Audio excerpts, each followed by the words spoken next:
நான் பன்னீர்சிங்கம் பிரபாகரன், பிரேச உறுப்பினர், வலிவடக்கு, ஐக்கிய மக்கள் சக்தி. இன்று இந்த ஊடக சந்திப்புக்கான காரணம் தையிட்டி சட்டவிரோத விகாரையும் தனியார் காணி உரிமையாளர்கள் அரசால் ஏமாற்றப்படும் விடயம் சம்பந்தமாகவும் தான் இந்த ஊடக சந்திப்பு. நீங்கள் நேற்று இந்த காணி அளந்து இந்த மக்களுக்கு அளவீடு செய்து அதன் பின்னர் இந்த மக்களுக்கு காணி வழங்குவதாக ஒரு தகவலின் அடிப்படையில் நேற்று இந்த காணி அளவீட்டுக்கு மக்கள் அங்கு சென்றிருந்தார்கள். ஆனால் அங்கு விகாராதிபதியினால் பலாலி போலீஸ் நிலையத்தில் என்ட்ரி ஒன்று போடப்பட்டு அதன் பின்னர் இந்த நில அளவை நடைபெறவில்லை. நான் ஒரு விடயம் கேட்கின்றேன். என்னென்று கேட்டால், இந்த மாவட்ட செயலாளர் இதற்கான ஒழுங்கை சரியான முறையில் செய்திருக்கிறாரான்ற ஒரு விடயத்துக்கு வர வேணும். ஏனென்று கேட்டால், இது இந்த லவ்வர்ஸ் ஃபோனில் மெசேஜ் அனுப்புகிற மாதிரி அனுப்பி எந்த விடயமும் ஒரு நிர்வாக அதிகாரியால் செய்ய முடியுமா? இந்த மக்களுக்கு உரிய கடிதத்தின் மூலம் அறிவித்து அதன் அடிப்படையில் செய்யாமல் விட்டதிலிருந்தே இவர்கள் ஒரு சூட்சமமான ஒரு விடயத்தை இங்கு கொண்டு வந்திருக்கிறார்கள் என்றதான் உண்மையான விடயம்.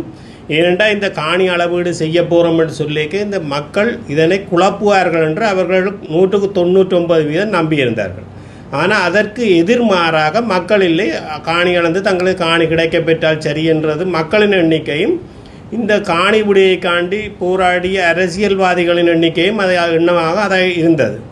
ஆனால் எதிர்மாறாக இருந்தவொன்று விகாராதிபதி பலாலி போலீஸ் நிலையத்தில் சென்று இந்த என்டிஏ போட்டிருந்தார், முறைப்பாட்டை போட்டிருந்தார். ஆனால் நான் ஒரு விடயம் கேட்கின்றேன். போலீஸ் நிலையத்துக்கு சென்று விகாராதிபதி முறைப்பாடு செய்யும்போது அந்த போலீஸாருக்கு சட்டத்திட்டங்கள் தெரியுமா தெரியாதான்று. இப்போ ஒரு உதாரணம் சொல்கிறேன். எப்படி என்று கேட்டால், என்னுடைய மனைவியை காணவில்லை என்று நான் போலீஸ் நிலையத்துக்கு சென்றால் போலீஸார் கேட்பார்கள், பேர் என்ன, அவன் படம் இருக்குன்னு கேட்பார்கள். ஆனால் இந்த விகாராதிபதி முறைப்பாடு செல்ல இப்போ தன்னுடைய காணிக்கு அளவீடு செய்ய வருகணும் என்ற ரீதியை முறைப்பாடு செய்ய போகும்போது அந்த விகாராதிபதியிட்ட உன்னட்டை உறுதி இருக்கின்றதா என்று கேட்டு உறுதி இருக்கின்ற பட்சத்தில் தான் அவர்கள் அந்த முறைப்பாட்டை ஏற்றுக்கொண்டிருக்க வேண்டும். ஆனால் அப்படி இல்லாமல் போலீஸார் இதொரு